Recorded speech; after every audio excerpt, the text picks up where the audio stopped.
Hola, ¿cómo están? Otra edición de Documenta, el único programa de documentales de la televisión argentina. Hoy es 1 de abril, mañana se cumplen 25 años de la Guerra de Malvinas. Uno puede contar todo lo que sucedió durante la Guerra de Malvinas, pero creo que al principio hay que poner la guerra y el conflicto en un contexto histórico. Y uno debería contar que un 30 de marzo de 1982, en la capital federal, yo recuerdo, estuve ahí, sucedió una marcha contra la dictadura militar. Fue la primera marcha que nos animamos a hacer para enfrentar un proceso que había reprimido, asesinado, violado, había aplicado un plan de ajuste económico que había dejado a miles y miles de argentinos en la calle. Ese 30 de marzo de 1982 fue la excusa que puso en marcha el desembarco en Malvinas. El gobierno militar, yo te diría, empezaba a agonizar desde el punto de vista económico y social. La protesta era una simple muestra de lo que estaba sucediendo en el país. Y para fugar hacia adelante, para apelar al más crudo nacionalismo, invadió Malvinas, provocando una guerra, yo te diría que sin sentido, más allá de lo que uno puede reivindicar como propias las Islas Malvinas, y colocó a cientos de jóvenes en la muerte. Entonces, a continuación, un documental exclusivo que habla precisamente sobre eso, sobre Malvinas, la guerra, el poder y la política.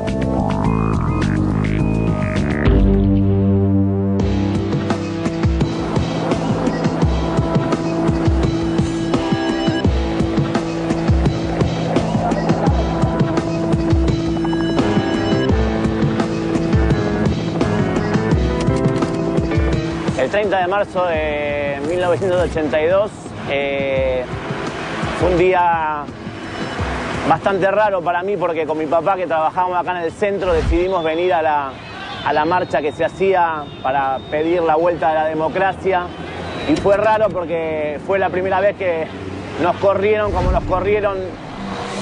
Tuvimos que chupar gases lacrimógenos a lo loco. No nos pusimos de acuerdo para ir a hacer ese reclamo. Él fue por un lado, yo fui por otro.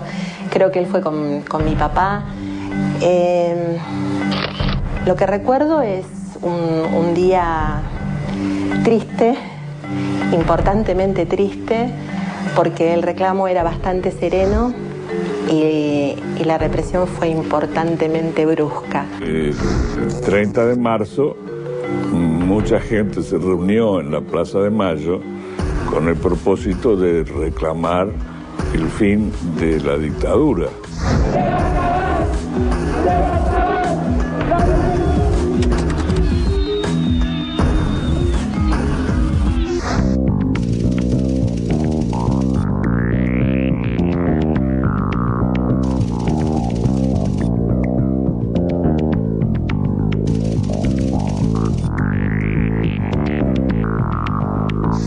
Nos pegaron y nos corrieron bastante. Yo hacía nada más que 15 días había salido de servicio militar obligatorio. 2 meses antes de ese enfrentamiento, a mediados de enero de 1982, la dictadura militar le envió un mensaje al por entonces teniente coronel Mohamed Ali Zeineldin.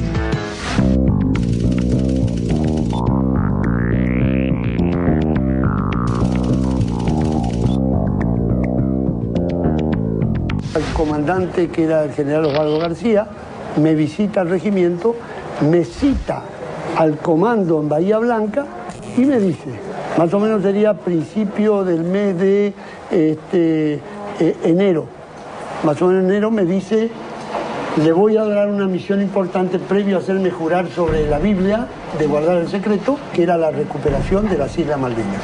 La misión de recuperar las Malvinas, ordenada a Zeineldin, el sueño de la dictadura militar previsto para el 24 de mayo de 1982, se precipitó cuando el empresario argentino Constantino Davidov desembarcó en las Islas Georgias. Se adelanta la fecha porque el señor Davidov legalmente había comprado como chatarra una ballenera que las Islas Birlingviken. Entonces, cuando concurren allí, a las Islas Birlingviken, todo legal, un obrero va e iza una bandera. A raíz de ese hecho, los ingleses se alertan que venía una invasión, entonces ya los diarios salían, entonces se nos troncha la oportunidad del 24 de mayo y había que acortar porque si no se develaba totalmente la operación.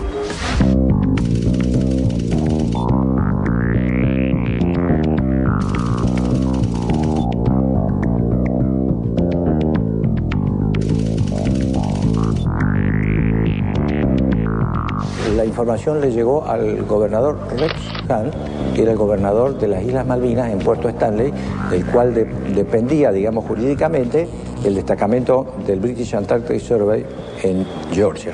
Entonces él mandó un mensaje diciendo que un contingente de civiles y militares argentinos había desembarcado en las Islas Georgia, que había habido una invasión, que habían cantado el himno, que habían arbolado una bandera, etcétera, etcétera, etcétera.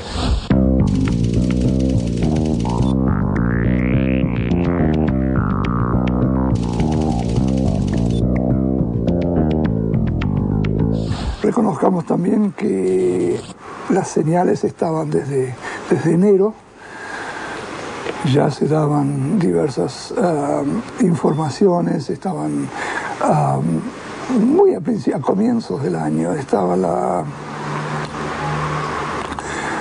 información de que este nuevo gobierno entraba con ganas de pisar fuerte en todo lo que fuera el tema a Malvinas.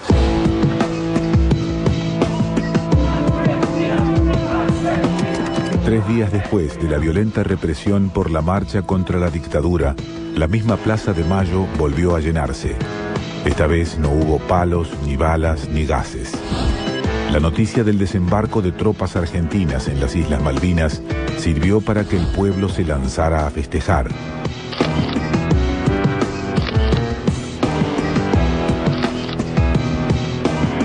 Y para que Galtieri ocupara un balcón histórico. Comenzado con la actitud de recuperar las Malvinas. El 2 de abril, otra vez estuve acá en la Plaza de Mayo. Esa vez no voluntariamente, de casualidad, porque mi función era, yo trabajaba como cadete y me mandan a hacer un trámite y quedo acá encerrado entre la multitud que estaba celebrando la recuperación de las Malvinas.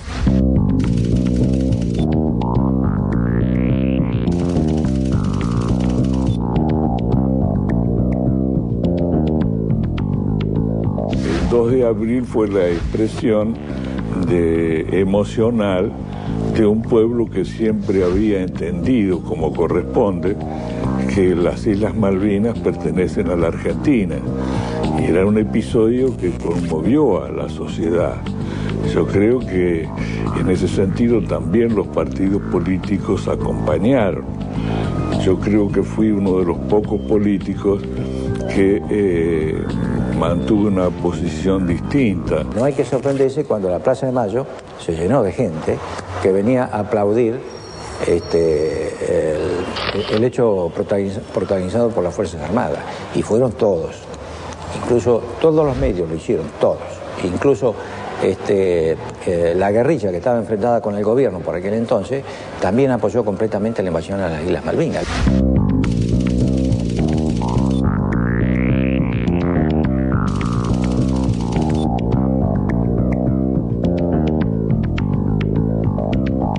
Nunca imaginé ese 2 de abril que me podía involucrar de manera tan cercana. Nunca pensé en un primer momento que mi hermano podría ser parte de esa guerra. Era el sueño de mi vida porque en mi casa, mis padres, que eran extranjeros, me hablaban de las Islas Malvinas. Por eso que cuando el día que me llaman para darme la misión, me pellizcaba, porque no podía creer.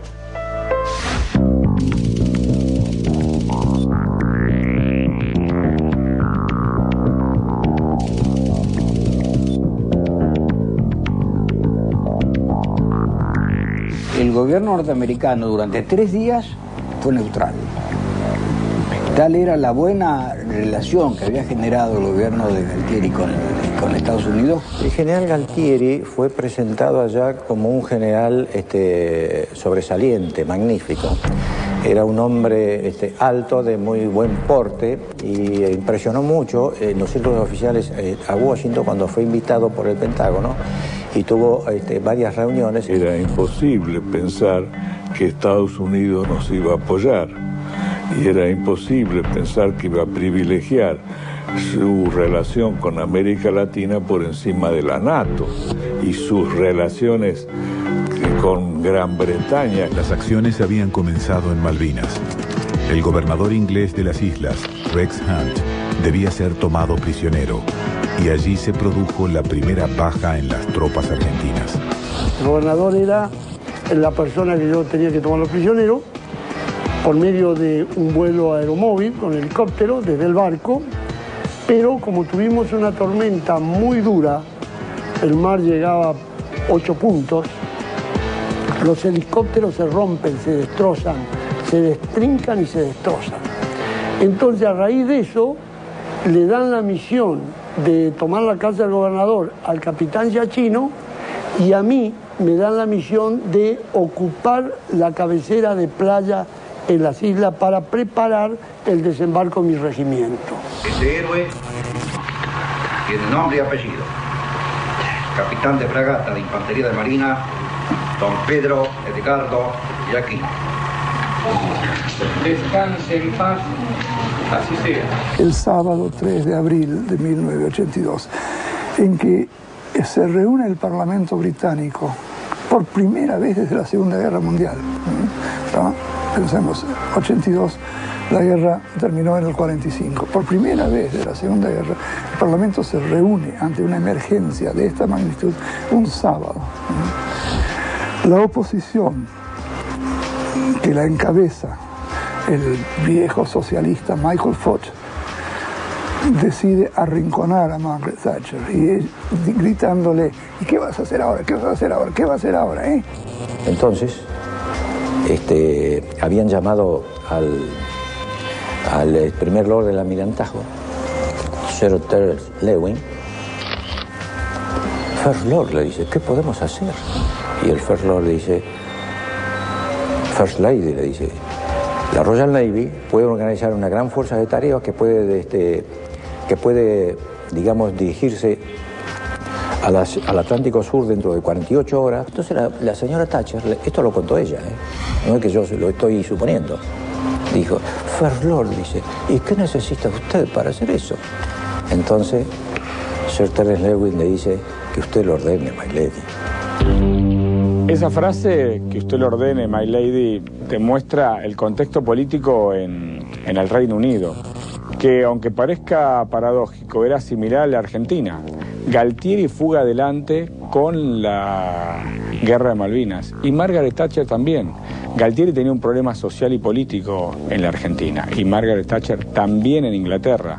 Fue como una oportunidad para ambos. Lo que sucede es que uno no puede comparar el poderío político, económico y fundamentalmente militar que tenía y tiene Inglaterra y lo que pasaba en la Argentina.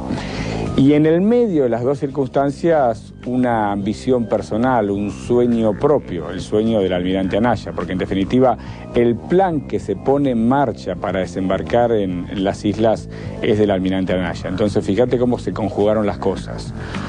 Una primer ministro conservadora que decide a la guerra para salvar su propio proyecto político, un dictador, Galtieri, que decide a la guerra para salvar su propio proyecto político, y en el medio, como articulando ambas ambiciones, el proyecto del almirante Anaya. Cuando Galtieri lo sacó más o menos a patadas al general Viola, poco antes del fin de año del 81, él tenía una especie de ya plan en marcha con el almirante Anaya. El que sí tenía un conocimiento profundo era el almirante Anaya. Él sabía, era un hombre muy preparado, y él un poco impuso el problema de retomar las islas. Era ahora o nunca. La respuesta de Gran Bretaña no se hizo esperar. El mismo 2 de abril convocó al Consejo de Seguridad de las Naciones Unidas para condenar la agresión. Por 10 votos a favor, 4 abstenciones y solo Panamá a favor del desembarco, la ONU dictó la resolución 502.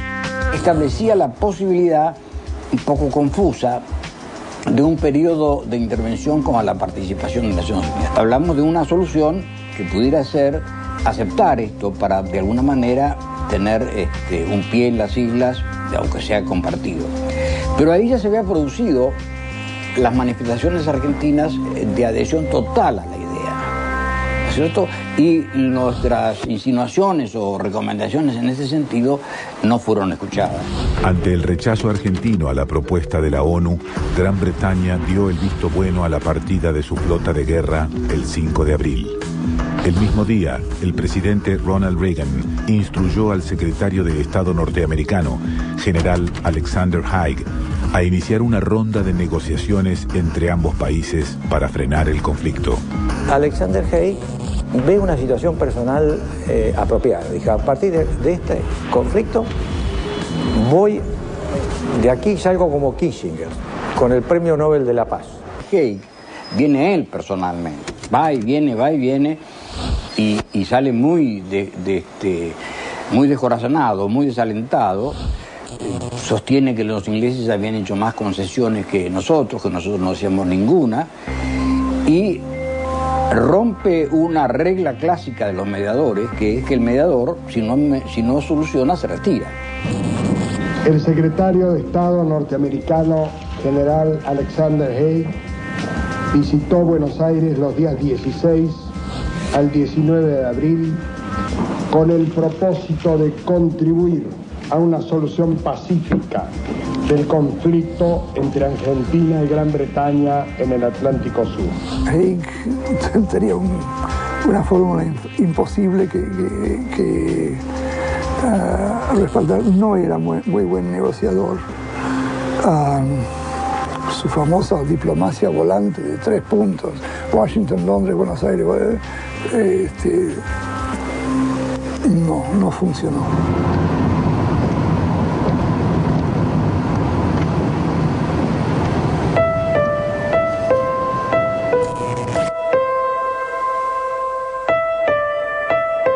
Bueno, acá estuvimos, creo que el 11 fue el día que salimos para las islas,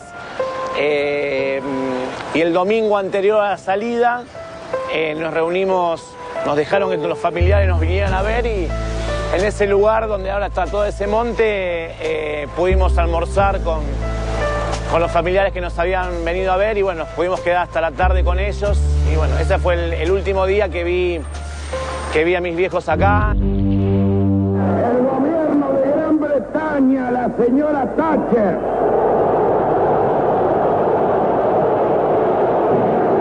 y el pueblo de Gran Bretaña no han escuchado hasta ahora una sola palabra de ataque o una sola palabra ultrajando su honor y su reputación. Hasta ahora.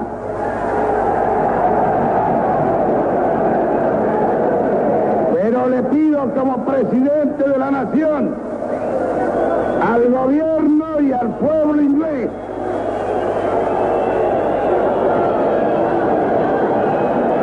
la moderación en sus expresiones y la moderación en sus hechos. El gobierno argentino y el pueblo argentino, este cabildo abierto, puede enardecerse y presentar a las ofensas mayores ofensas.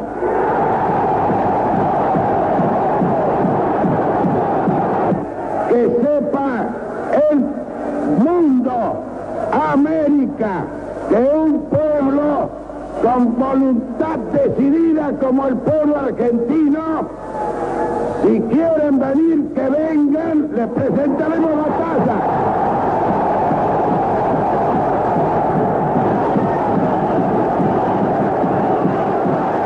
Mi primera expresión casi hablando con Galtieri fue: no le daremos, no te incluyas.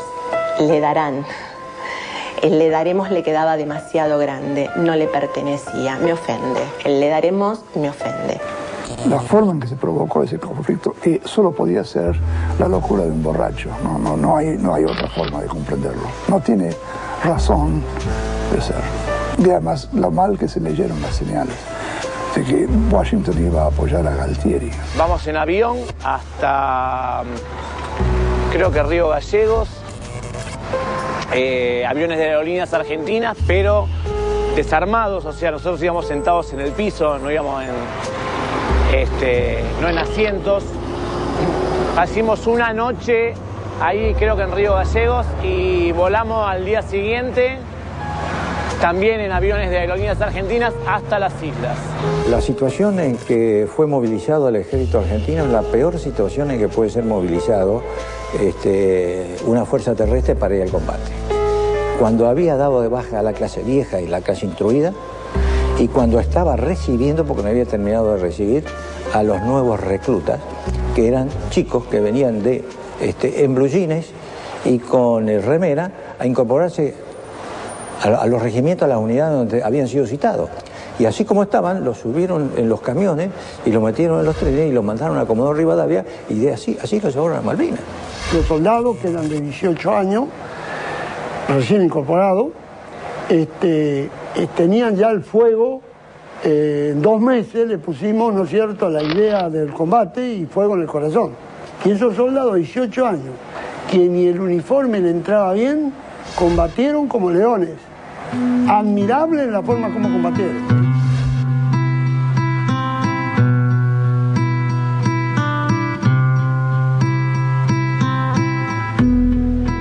Estar pisando Malvinas era un orgullo, era importante. Por el otro lado, saber que estábamos tan lejos ya de nuestras familias, saber que existía la posibilidad concreta de que la guerra se desatara en algún momento. El problema es que no estaban equipados, no solamente no estaban adiestrados, no estaban instruidos, sino que no estaban equipados. ¿Y por qué no estaban equipados? Porque habían subido con ropa civil a los transportes que los llevaban al frente, ¿no es cierto? Y cuando debieron ponerse la ropa que debían haber usado, los buques que tenían que cruzar con todos esos elementos no pudieron cruzar. ¿Por qué? Porque se declaró una zona de exclusión total. El bloqueo, llevado a cabo el 12 de abril por los barcos de guerra ingleses, impidió el ingreso de más pertrechos argentinos a las islas, sumando un nuevo factor en contra de las tropas movilizadas. Lo que fuimos haciendo, de alguna manera preparando todo el terreno, movilizándonos a lo mejor de un sector a otro. En mi caso en particular, como yo era enfermero, bueno, preparando todas las cosas de la enfermería en un galpón en el que armamos toda la enfermería, hacer algunas prácticas de traslado de heridos, la gente que estaba en los pozos, cavar los pozos, preparar las trincheras. Fue todo casi 20-25 días de trabajo de preparación en ese sentido. ¿Cuál es el ánimo que reina? La verdad. El ánimo es bastante bueno. Bastante elevado el ánimo. El ánimo que nosotros tenemos acá es muy elevado. O sea, pasamos, nos divertimos, jugamos, conversamos. ¿Están esperando a los ingleses? Sí, ya estamos aburriéndonos de esperarlo acá, estamos esperando. Y no vienen más estos tipos. Hay que se apure. La posición de defensa al 25 yo la cerré con campo minado.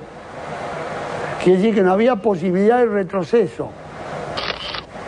Y después había orden que el primero que retrocedía, el de al lado le pegaba un tiro en la pierna. Menos al jefe de regimiento, que había que pegarle un tiro en el pecho por cobarde. El terreno de Malvinas es muy complicado. Los pozos apenas se terminaban de hacer, empezaban a llenarse de agua que brotaba de abajo, así que eso hacía que la gente estuviera casi todo el tiempo con sus piernas y sus pies húmedas. Sumado a eso al frío, era lo que después provocaban los conocidos pies de trinchera, que en muchísimos casos terminaron en la amputación de las piernas de muchos compañeros. El 25 de abril, el teniente Alfredo Astiz, comandante de las fuerzas que ocupaban las Islas Georgias, luego de los sucesos protagonizados por Konstantino Davidov, rindió su base sin presentar batalla. El empresario, los obreros contratados, el militar represor y sus infantes de marina fueron detenidos. Llegaron los buques británicos y se acabó. No había resistencia posible, ni hubiese sido racional hacerla, ¿no? Entonces en un día liquidaron el tema de la isla Georgia. Bueno, eso también es un largo debate que todavía no está saldado en algunos círculos militares, pero que uno, a partir de lo que ha leído, puede tener una conclusión o una definición. Alfredo Astiz estaba en las Georgias y se rindió. Para este miembro selecto de la Armada de aquella época fue más fácil entregar las armas que defender la soberanía nacional. Claro, estaba acostumbrado a salir de noche en autos sin patentes y secuestrar y asesinar, sin ninguna defensa posible. Cuando debió enfrentar a un enemigo de verdad, a alguien que no era nacional, entregó las armas sin disparar un solo tiro. Cuando volvemos de la tanda, el segundo bloque de este documental exclusivo, vas a ver cómo en este segundo bloque no solo está la guerra, sino lo que hubo detrás de la guerra, las relaciones políticas, el poder, la diplomacia secreta, en fin, la cocina del infierno.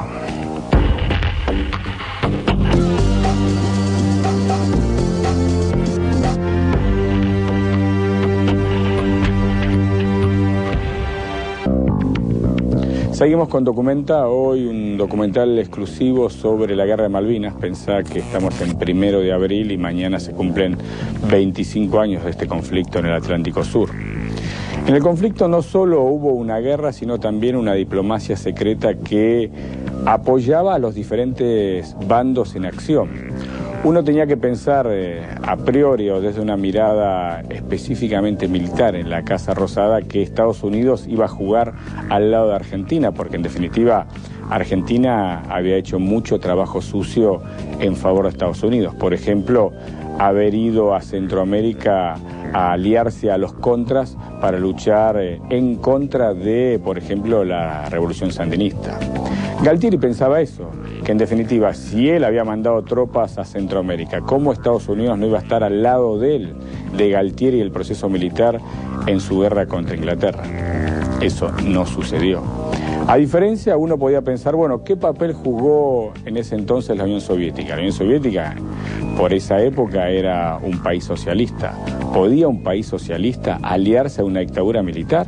Y sí, porque como Estados Unidos jugaba con Inglaterra, la Unión Soviética se alió a la Argentina para hacer esto de los contrapesos en los últimos años de la Guerra Fría. ¿Y América Latina? América Latina tuvo un papel muy importante en el conflicto, salvo dos países en favor de Argentina. Ni Chile ni Colombia jugaron al lado del gobierno argentino. Cada uno por sus razones estratégicas y políticas. Lo cierto es que Argentina no contó con esos respaldos y en el caso de Chile específicamente la ausencia de respaldo fue muy importante para Inglaterra, porque Inglaterra utilizó territorio chileno para hacer inteligencia y algunas operaciones de logística. Eso es lo que pasó durante el conflicto con la diplomacia internacional, rompiendo lo que era un eje básico por entonces y que nadie pensaba que se podía romper, la alianza entre la Argentina y los Estados Unidos. El 1 de mayo de 1982 estalló la guerra en las Islas Malvinas. La flota inglesa comenzó el ataque con bombas sobre Puerto Argentino. Me avisan por radio, me dan una alerta rojo. Era la primera vez que recibíamos una alerta rojo en real y la verdad que fue bastante estremecedor. No recuerdo bien si le pregunté a algún compañero o alguno de mis jefes que estaba ahí, pero creo que le pregunté qué era la alerta rojo. Bueno, minutos más tarde se empezaron a escuchar el ruido de los aviones y de las bombas que caían en el aeropuerto de Puerto Argentino. El combate del 1 de mayo fue un día que al amanecer, 6 de la mañana, comienza la guerra sobre mis posiciones, donde aviones Vulcan descargan sobre, como la guerra mundial, ¿viste? Una inmensa cantidad de bombas que me quedó negra la posición de humo.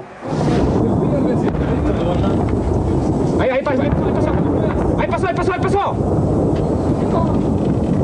Ese día fue de bomba va y bomba viene, que nos olvidamos de comer y de ir al baño. Nos olvidamos de todo, porque es como si se hubiera paralizado el ser humano para atender un momento para la patria. Las bombas de la Fuerza Aérea no explotaban, y no explotaban porque no estábamos preparados para ese tipo blanco.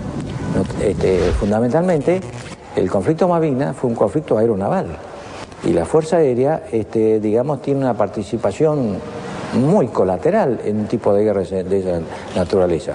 Pero como todo fue improvisado, salimos con lo que teníamos, con el pijama y descalzos, ¿no? A un día de iniciadas las acciones bélicas, el 2 de mayo fue hundido el crucero General Belgrano, decretando la casi derrota naval en el conflicto.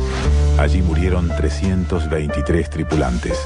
El hundimiento del General Belgrano y enterarnos de la cantidad de bajas que habían tenido a los soldados que estaban allá, que estábamos allá, nos choqueó un poco.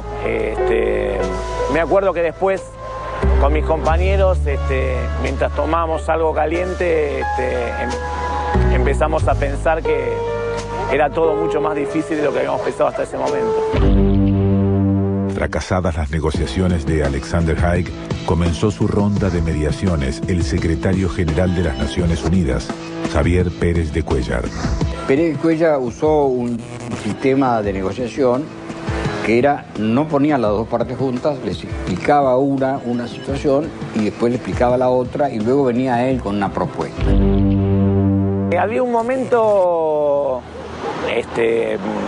casi ya, cuando nos dimos cuenta que las cosas se estaban poniendo demasiado complicadas, que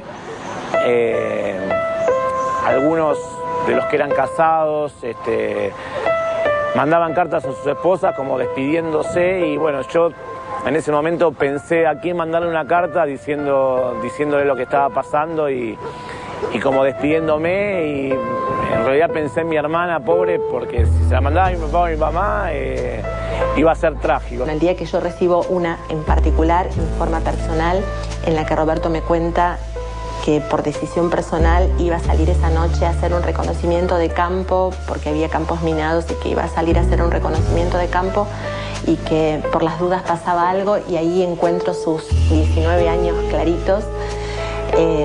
Por si pasaba algo, se despedía. La posibilidad de morir en la guerra es una posibilidad diaria.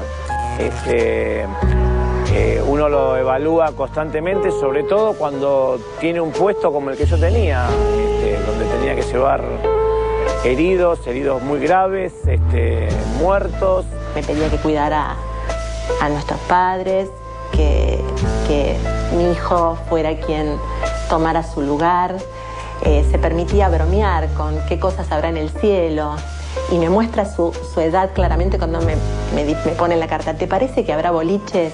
Se la terminé mandando a ella y pobrecita, le provoqué una úlcera en un ojo de tanto que lloró. ¿Comía una vez al día? Sí, pero comía desde el soldado hasta el jefe de regimiento un plato al día.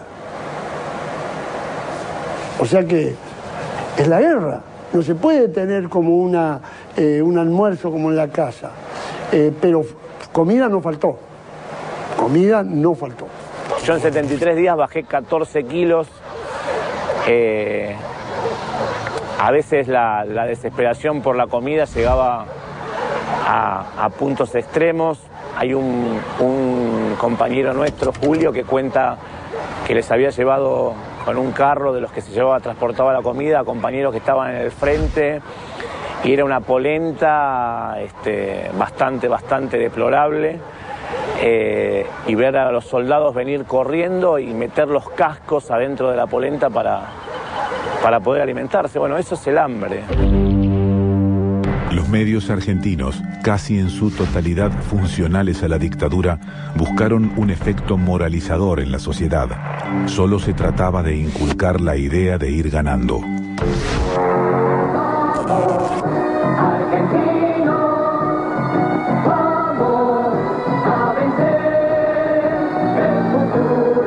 Sigue su camino.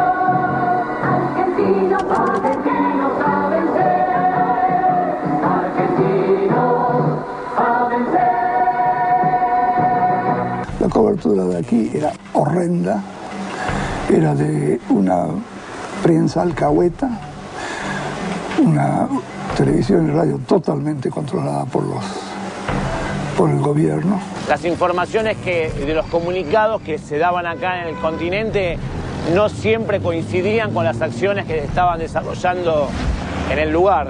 Por lo general no eran muy coincidentes. Yo no tenía mucha noticia porque ahí funcionaba con la radio militar y había sacado todas las radios para que se dediquen a la música del tableteo, la ametralladora y la guerra, porque si no se altera las mentalidades.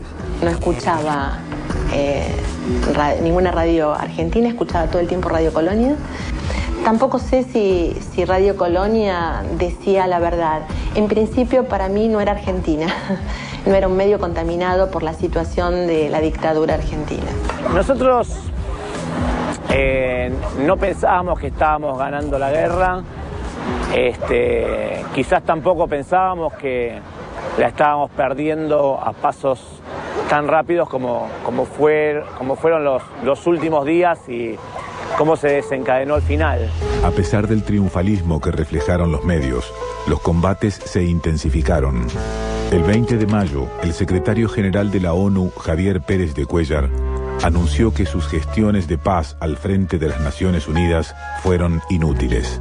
Pérez de Cuéllar se retira cuando fracasa la mediación que él encabezaba. El retraso fue así. Los ingleses presentaron por intermedio de él un programa de, llámele de armisticio, llámele de arreglo, lo que fuera. La contestación nuestra era: este programa se reemplaza por este otro. Y entonces Pérez de Cuéllar le dije: no, ya no dan los tiempos para sentarnos en el otra vez, y se retiró. El presidente peruano Fernando Belaúnde Terry tomó la posta de las mediaciones, pero su propuesta, con el incremento de los combates, también fracasó.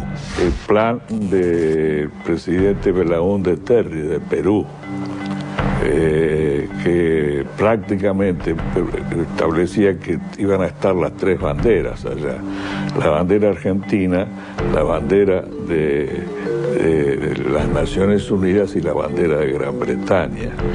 En ese momento, llevados por una pasión nacionalista, se consideraba casi una traición.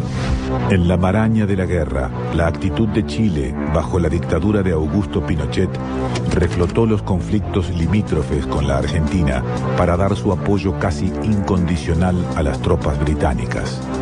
Chile es una herramienta angloamericana. Estaba Pinochet, que odiaba a la Argentina y que seguía considerando que la Patagonia era chilena. Y había además una gran vinculación entre la señora Thatcher y él. Latinoamérica fue absolutamente, yo diría, leal con nosotros. Se celebraron a dos cuadras de la Casa Blanca, está el edificio de la OEA. De ahí se celebraron reuniones en las cuales toda América, menos República de Chile y Colombia y alguna caribeano, toda América se solidarizó con nosotros. Luego de una visita a Inglaterra, donde buscó un acercamiento con la Iglesia Anglicana, el Papa Juan Pablo II llegó a la Argentina. El Vaticano tenía prevista una visita pastoral a Gran Bretaña en momentos del conflicto, pero es una visita que había sido planificada desde años anteriores. Entonces, eso lo dejaba ante América Latina en una posición desbalanceada. Entonces el Papa decide, bueno, voy a ir también a la Argentina para que no piensen que yo iba a Gran Bretaña en el momento que está en guerra con un país latinoamericano. Mientras el Papa estuvo acá en Argentina fue donde más nos bombardearon y donde más hostigamiento inglés sufrimos. Creo que se subió el avión, se fue y pararon los bombardeos. El 14 de junio todo estaba dicho. Las posiciones argentinas en Malvinas fueron cayendo ante la embestida de las tropas británicas. Ya con la moral un poco baja, comienzan a asediar a Puerto Argentino y finalmente decide capitular. Cuando se paró, yo creía que hubo un alto el fuego para hacer una nueva recarga, sacar los heridos, etcétera, etcétera. Y era el fin. Entonces eso me produjo un golpe muy grande. Mucha tristeza porque sabíamos que habían muerto muchos compañeros, que había muchos heridos, que había muchos mutilados. Sabíamos que a lo mejor todas esas vidas habían sido, ya a esa altura intuíamos que habían sido perdidas sin sentido. El 14 de junio fue el día más triste de mi vida, porque en ningún momento pasó por mi cabeza la derrota. El combate de Puerto Argentino ha finalizado. Nuestros soldados lucharon con esfuerzo supremo por la dignidad de la nación. Nos despiertan una madrugada para decirnos que tenemos que movilizarnos hacia el puerto para embarcar, para volver, y éramos tanto dentro de la carpa que no sabíamos por dónde salir, así que la terminamos rompiendo el techo y saliendo por el techo. De ahí fuimos caminando hasta el puerto, y 2 o 3 horas más tarde empezamos a embarcar en el Canberra, que es el buque donde volvimos como prisioneros hasta acá al continente. Ellos volvieron como prisioneros. ¿Y qué pasó con Galtieri? ¿Qué sucedió con Margaret Thatcher? Galtieri a las pocas semanas cayó. Lo reemplazó otro militar llamado Vignone. Vignone terminó con el proceso castrense y finalmente la democracia llegó un 10 de diciembre de 1983. Quizás una de las cosas que uno pudiera rescatar de la Guerra de Malvinas es que aceleró los tiempos de la dictadura, como no hubiera sucedido si los militares finalmente hubieran triunfado en Malvinas. Te voy a contar una pequeñísima anécdota que te va a parecer muy extraña. Pero Galtieri pensaba que si ganaba la guerra él iba a ser un presidente de una Argentina democrática, con el triunfo de Malvinas. Una hipótesis que no es descabellada, porque si vos pensás que el 30 de marzo de 1982 hubo una movilización en contra de la dictadura, y 2 días después mucha gente fue a la Plaza de Mayo a avivar a Galtieri, la hipótesis de este general Beodo no debe ser tomada por descabellada. ¿Y qué pasó con Thatcher? Thatcher se perpetuó en el poder, luego cayó porque el laborismo finalmente pudo imponer sus ideas, pero si tenés la suerte de ir a Londres, al Parlamento inglés, allí hay una estatua de Thatcher, ni más ni menos. Llegamos con el buque a Puerto Madryn. Ahí nos están esperando camiones y colectivos y nos trasladan hasta un lugar que no recuerdo exactamente cuál fue, donde estuvimos muy poco tiempo, y después hasta un aeropuerto que nos trajo hasta acá, hasta Buenos Aires. Tengo el registro porque mamá lo cuenta y al día de hoy lo cuenta envuelta en llanto, que ponen en una línea a algunos soldados y ella reconoce a un amigo y le dice: decile que estoy acá y decile que se acerque para que lo pueda ver. Y se acerca también alguien de un rango superior y le dice: no van a salir, los soldados hoy no van a salir porque queremos que se recompongan, darles nuevos uniformes para que ustedes los vean limpios y mejor alimentados. Y el registro de mi madre que dijo: no, démenlo así, yo lo limpio, yo lo alimento, me lo quiero llevar a casa. Los soldados que fueron enviados a las Malvinas fueron maltratados, destratados, mal informados, y cuando volvieron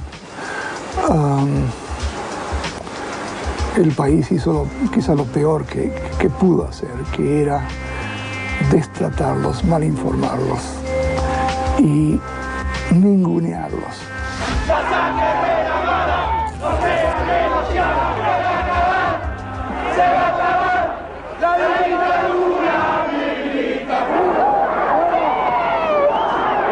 Con el fracaso de Malvinas sobre sus espaldas y el descontento popular contra las Fuerzas Armadas, el dictador Galtieri renunció el 17 de junio de 1982. Galtieri era un hombre formado militar y espiritualmente, Galtieri, pero agarra en tercer plano al final y lo agarra el proceso en caída. No digo que no hayan pensado, no digo. Pero lo que sí digo, que ellos sabían que las islas se independizaban y que si no se hacía la operación, eso era un Estado independiente y jamás nunca podríamos haber ido a recuperarla. El 1 de julio asumió la presidencia el general Reinaldo Viñone. Su principal papel sería el de garantizar la salida democrática para la Argentina. Nos encontramos después de la guerra con una negativa tremenda de parte de Gran Bretaña a sentarse a conversar sobre soberanía. Roberto se fue a la guerra de Malvinas siendo mi hermano menor. Se fue peleador, joven rebelde, discutíamos por todo y acordábamos en nada. Volvió el mismo envase, o un poco cambiado porque tenía unos cuantos kilos menos, pero digamos que en un envase muy parecido al que había partido volvió otro contenido. No solo hubo muertos, sino muchachos que quedaron marcados por todo esto, que merecen realmente un apoyo del Estado por todo lo que pasó. En muchos de los años de democracia, los veteranos de guerra, los excombatientes, tuvimos que soportar el olvido. No hay que olvidarse que en la posguerra ya hay casi tantos muertos, muchísimos de ellos por suicidios. Sí me siento profundamente orgullosa por cómo pudo recomponer su vida después de la guerra. Yo siempre digo que hay un título que uso mucho en la escuela y que se lo dedico, que es el arte de reconstruir la vida después de una guerra. Y creo que él fue un artista, un verdadero artista.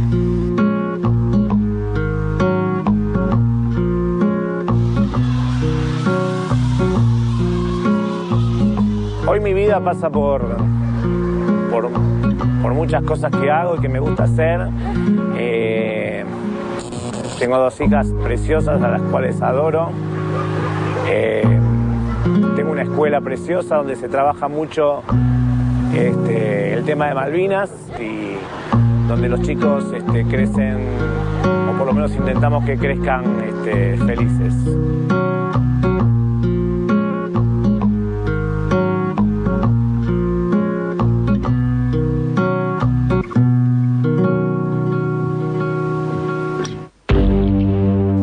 Mañana se cumplen 25 años del comienzo de la guerra en las Islas Malvinas. Allí murieron 649 argentinos. Y si me preguntás a mí si en algún momento, algún día, vamos a recuperar la soberanía en las islas, la verdad que la pregunta es difícil de contestar porque se han empujado distintas situaciones diplomáticas para discutir con Inglaterra la soberanía de las islas y hasta ahora nos encontramos siempre con las puertas cerradas. Inglaterra no quiere ceder su propia soberanía en las islas, la soberanía que es nuestra en definitiva, y entonces uno encuentra que hay muy pocas chances para que en algún momento todos podamos ir hacia allá diciendo estas islas son argentinas, hemos recuperado la soberanía y también la memoria de aquellos que dieron su sangre para cumplir un sueño que es nuestro y que en un momento la dictadura militar quiso aprovechar para perpetuarse en el poder. Chao, hasta la semana que viene.